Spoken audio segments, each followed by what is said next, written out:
Everybody, we're back and we're talking about inclusion today and what it means and how organizations can have meaningful change for all who are deaf or hard of hearing. We'll touch also on advocacy, so stay with us. I'm Rose Collins, Director of Marketing for The View, and this is a visual podcast for persons who are deaf or hard of hearing and their tribe. My guest today is Corey Axelrod, who is the founder of 2XEnd, a deaf-owned company based in Chicagoland in Northeast Illinois. Welcome, Corey. And with us today is Bryce Christensen, who is our interpreter. Corey, what is 2XEnd and what does the name exactly mean?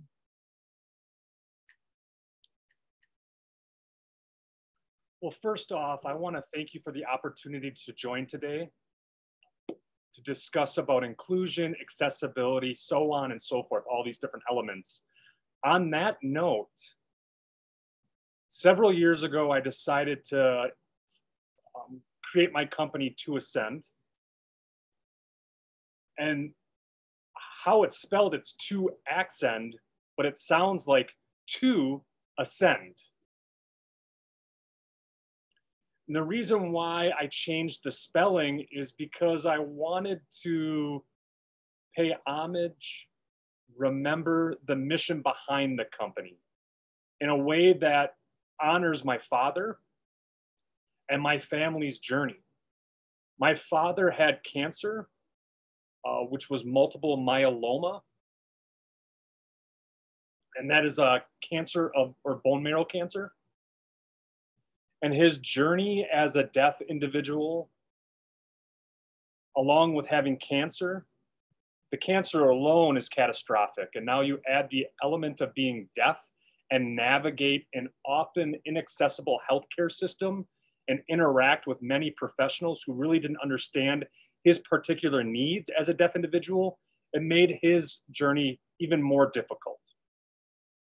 His vision was always about making sure that individuals like ourselves had access to equitable experiences in healthcare and beyond.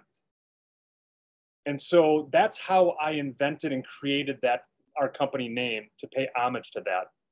And that's the name behind my company. I love that. And you can clearly see your passion to help this community have more accessibility, more inclusion, more equitable experiences.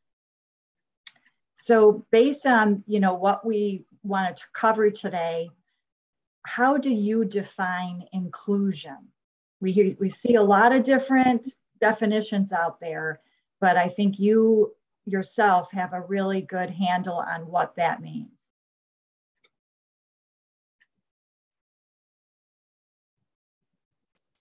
Sure. In regards to inclusion, there's a lot of different things that are embedded into it. In the context of deaf and hard of hearing individuals, you can't have inclusion without accessibility. So that right there, what does accessibility look like? It's not simply providing accommodations upon request.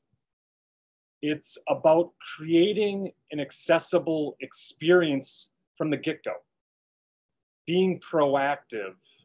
So deaf and hard of hearing individuals not only have a seat at the table, but are engaged throughout the entire process and are part of it, and are also drivers of their own experience. That's so critical. You can't have inclusion without accessibility. So I always go back to accessibility because there's a lot of conversation within the DE&I space, diversity, equity, and inclusion, but we're missing the conversation piece about accessibility and what that means. What does that look like? What does that feel like? For me, as a deaf individual, inclusion means that you have to have accessibility. It's entirely accessible for everyone, therefore it's inclusive. So how do we make that happen, Corey? Wow. Well, that is a loaded question. I don't think I can answer that without going on some sort of tangent. But I think the common denominator is engaging deaf and hard of hearing individuals as a part of their own accessible experiences, asking them what works best for them and their drivers rather than passengers. And if you think about it, the deaf and hard of hearing community is so diverse in terms of communication preferences, needs. There's a whole spectrum. It can be contingent on the type of encounter or environment. So needs and preferences are fluid. And if we centralize the deaf and hard of hearing individual at the forefront, that drives more positive and optimal experiences instead of hearing individuals making decisions on behalf of deaf and hard of hearing individuals. Absolutely. And, you know, you can tell from what you're saying that there's a lot for the hearing world to learn about inclusion, about accessibility. Where would you say we are on the timeline? Are we like at the very beginning stages, or are we past that?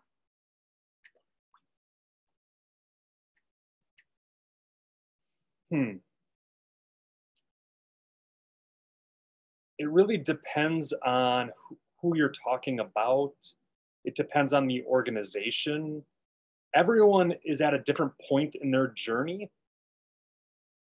What I will say is this: there's a lot of comments about Americans with Disabilities Act compliance or Section 504 regulation, a lot of compliance conversations. What we need to do is move beyond the conversation about compliance and talk about what is accessibility and what does access look like?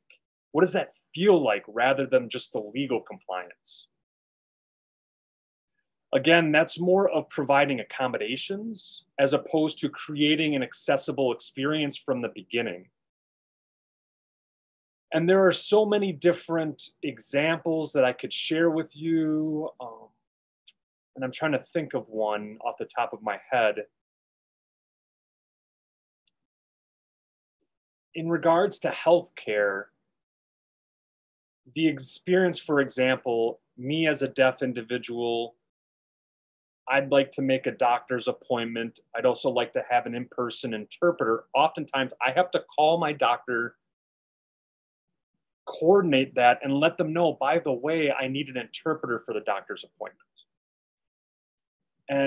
And that process often results in a very back and forth conversation. Why couldn't I use my cell phone, for example, making an appointment with my doctor through my smartphone, and at the same time clicking a button or marking a box saying I need an interpreter for this appointment? So streamlining and making it more efficient. How can we streamline that experience for the end user? So it's a paradigm shift, and making the user experience and having everyone involved and making it more efficient. As a deaf individual, what was your experience of inclusion or accessibility in the workplace?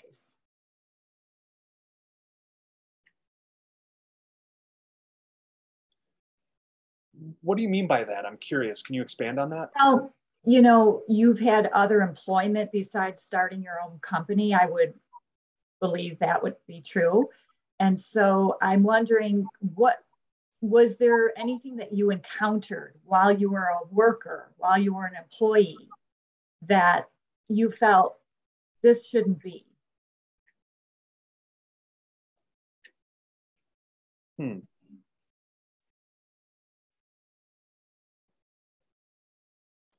I have a variety of different experiences. I worked for a hearing-owned company. I also worked for a deaf-centered company. And then I also was an entrepreneur and set up my own company. And all those three different experiences are different and diverse. The first one with a hearing-owned company where I was the only deaf employee, there were definitely some challenges with communication access. It required a lot of extra bandwidth on my part to make sure that they understood me and vice versa. I'm also I'm a member of a multi-generational deaf family. I'm fourth generation deaf. American Sign Language is my first and my primary and preferred language. But I also use hearing aids. I do speak for myself as well. That often leads to a lot of misconceptions, what I can hear, what I can grasp, and what I can understand. People go, "Oh, you can speak for yourself, Corey." I'm like, yes, but does that mean that I have crystal clear hearing? Not necessarily. So there was a lot of work on my end to make sure that I was being understood. It was a small business. My direct supervisor was the owner of the company, was very understanding and accommodating, but there was still times where I had to wonder, did I fully comprehend or have access? Now working with a deaf-led or deaf-centered organization, I worked with two different companies. Access was there from the get-go. We actually had a good foundation, a comprehension of what accessibility meant for everyone included. And now with my own company, To Ascend, I think a lot about my end clients. One of the things that I often keep in the back of my mind is that we're not pricing ourselves out. And what I want to elaborate on that, because we also have to include the cost of interpreting services. And so getting strategic in my pricing, there are sometimes I might get some feedback or some resistance on my price. And so the cost of doing business and also having accommodations put in place, explaining that and getting their attention can be very complicated. So it really depends on who you're dealing with, who your clients are, making sure that we're all on the same page. So those are definitely different factors that you have to take into consideration. Can you tell us about a success story with one of the companies you've been working with to improve accessibility and inclusion?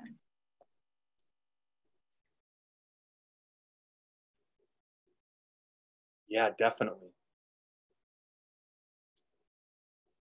There's so many different examples, and I guess that's a good thing. I think one in particular that comes to mind, I won't mention the actual name of the company, but this was actually a training. I was providing a training twice, and it was an international global event that everyone was participated in this training. And the conversation was discussing accessibility, moving beyond just simply providing accommodations, and also creating more accessible, authentic experiences. And it had a profound impact on me because the individuals that were working with me followed up and said, as a deaf person, Corey, you've really enlightened me to look at things in a different way. And what I mean by that is that everyone that, or deaf people, were just expected, oh, I got accommodations. I got the bare minimum. That was good enough. And with my training, I really elevated that to enlighten individuals that we can have more of an accessible experience. So creating cultural change within the organization, but also their nuances and different individuals, what they deserve and what they should have, and what does accessibility look like. And so it was very powerful as a deaf individual to also empower members of my own community, rather than just accepting that this is the status quo, these are the accommodations.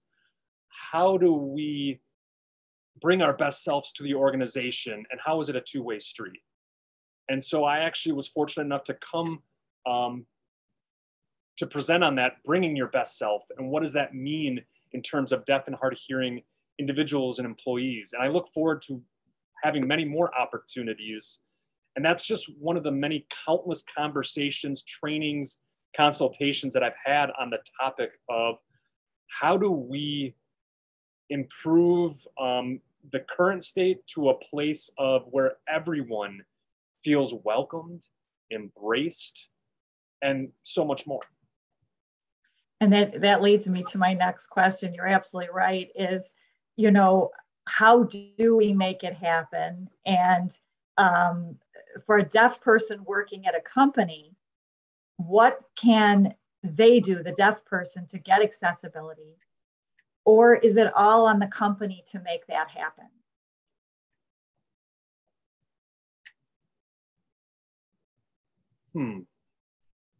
Again, I think the answer, it really depends on the organization. It depends on the individuals involved. There's something known as the deaf tax. And that's additional responsibilities that deaf individuals have to take on to make sure that they have X, Y, and Z. And that applies to many different areas. And so that deaf tax could be from workplace to healthcare to so on and so forth. It's an extra burden for a deaf individual. And so that tying into your question, it really depends on where the organizations are at in their journey.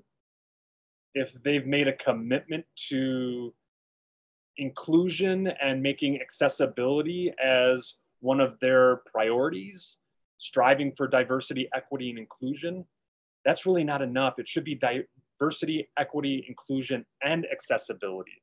Because it goes back to my current comment, you cannot have inclusion without accessibility. And if you think about, you're also not providing equitable experiences if you're not accessible to diverse populations. So all four of those are embedded and tied neatly together. A lot of companies or organizations, they're making a commitment to D&I and they're talking about it, but they're not mentioning accessibility. They're not putting things in place to enhance accessibility. For example, you see videos on social media about diversity, equity, inclusion, and they're not captioned. Like, how can you have a conversation about DE&I if there are not captions on there? And so I've emailed and tried to have a conversation, and normally I'll get the response of, oh, we didn't even think about that. And so again, there's a point about you don't know what you don't know, but at the same time, in 2022, we've been having that conversation for a long time. So it really is time to dive into what don't we know and make sure, do we get to a place where we are creating accessible content? That is just a starting point. There's many different opportunities to elevate everything, but that's one example of many. So if you just joined us, we're talking with Corey Axelrod, founder of To Ascend, a strategic consulting and training firm. Corey is a huge advocate for the deaf, and in 2021 completed his third term as president of the Illinois Association of the Deaf, the Illinois' leading civil rights organization of, by, and for deaf and hard of hearing Illinoisans. So Corey, what resources do you suggest for someone who is deaf or hard of hearing and has experienced discrimination by their employer?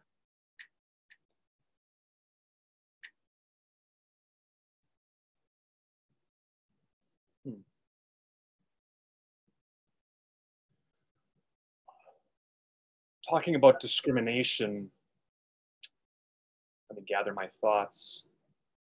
That's a strong word.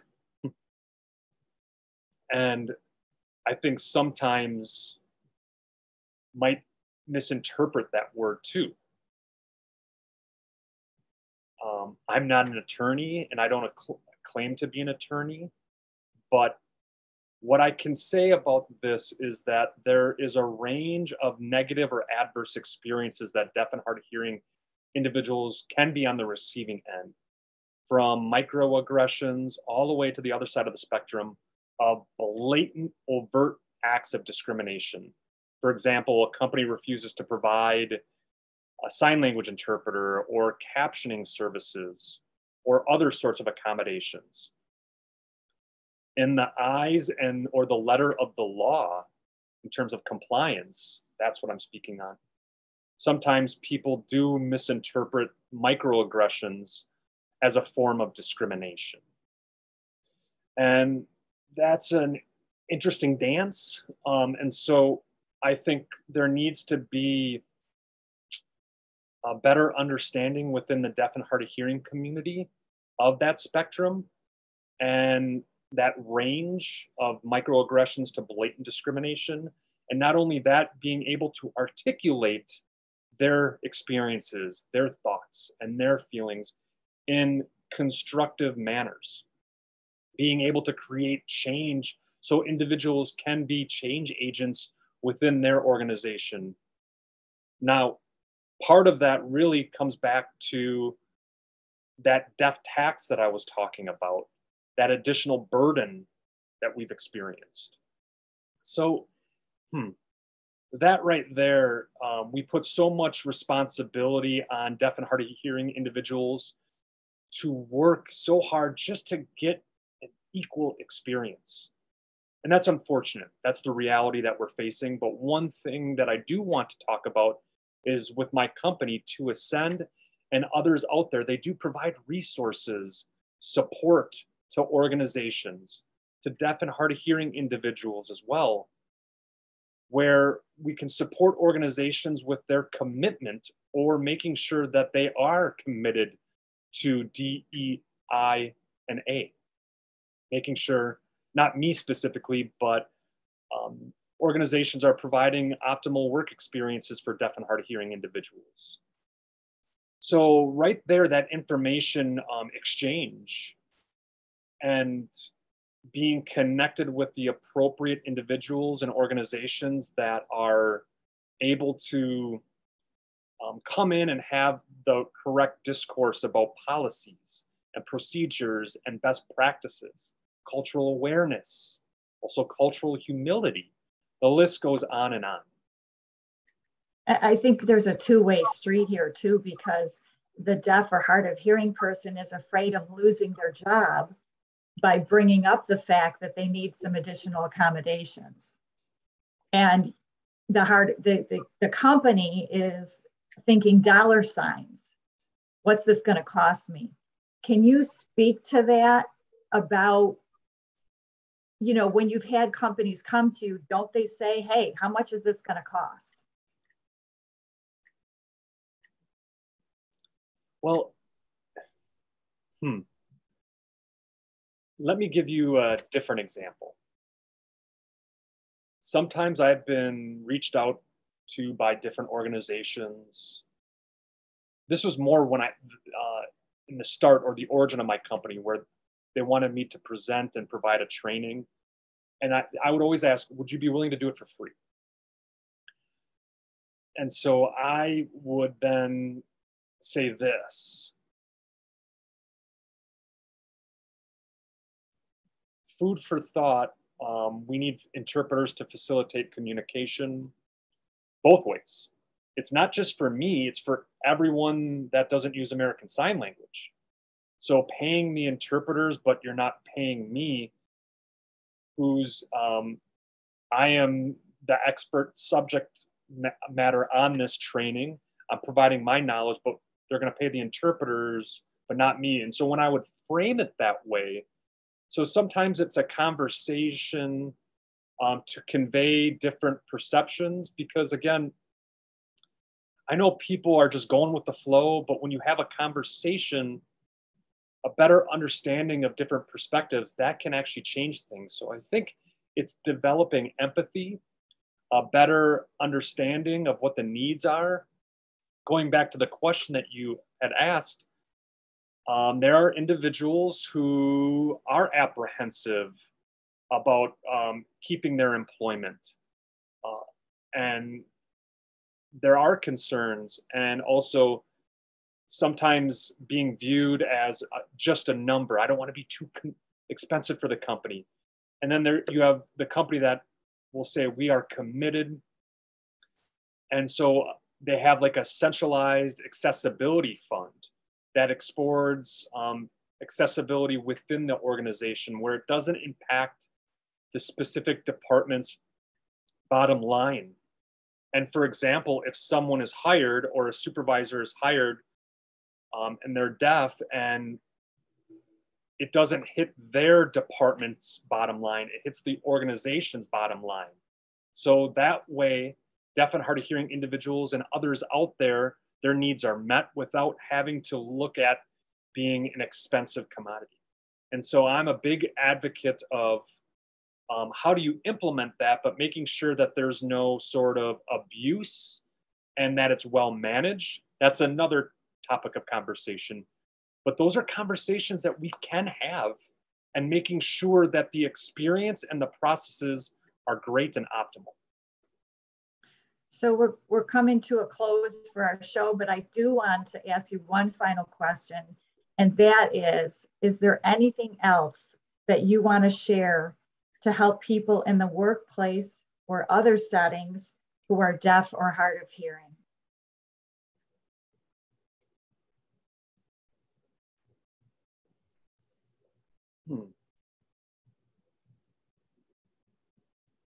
I think about what I've shared with you and making change within the deaf and hard of hearing community. And at the same time, there needs to be change agents within corporate America, within different organizations who are committed to DEI and A, that accessibility piece. I can't emphasize that enough. Those two different populations, those categories, they need to work together and be embedded to drive conversations. And how do we shift away from just focusing on DE&I, but also embracing accessibility as part of the overall conversation? The better off everyone will be. I think about breaking down numbers. We have roughly about 20% of individuals within the United States that have a disability. And one of them is a friend of mine, Pat Rick Hughes.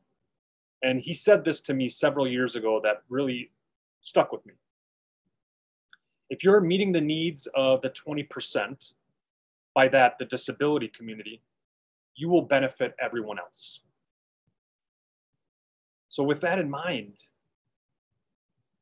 I know that some deaf and hard of hearing individuals don't identify as having a disability, but we're not talking about that. We're not talking about cultural preferences or identity. What we're talking about is from the quote unquote letter of the law. Yes, Americans with Disabilities Act, Section 504, I'm identified as having a disability. From a cultural component, do I identify as that? No, I consider myself a member of a cultural linguistic minority, but that's besides the point. Going back to the bigger point,